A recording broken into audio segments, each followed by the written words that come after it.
Araba nerede? Oha nerede?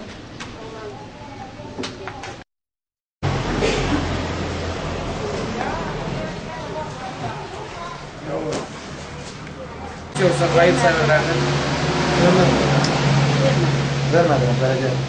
Muhtarlık. Halbuki bak fakir aileye vermiyor, zengin ailelere veriyor. isim neydi?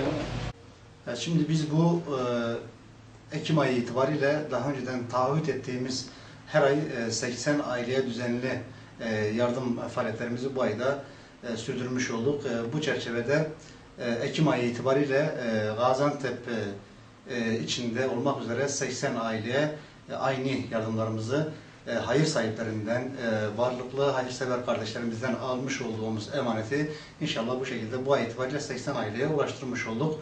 Evet, bundan sonraki hedefimiz dediğimiz gibi yani bu dağıttığımız periyodik yardımlar dediğimiz gibi 20 ile 25 ile başladı ve bugün itibariyle 80 civarında. Hedefimiz bunu daha da arttırmak. Çünkü hakikaten elimizde her geçen gün artacak vaziyette bir başvuru potansiyeli var. Elimizde böyle bir mevcut liste söz konusu.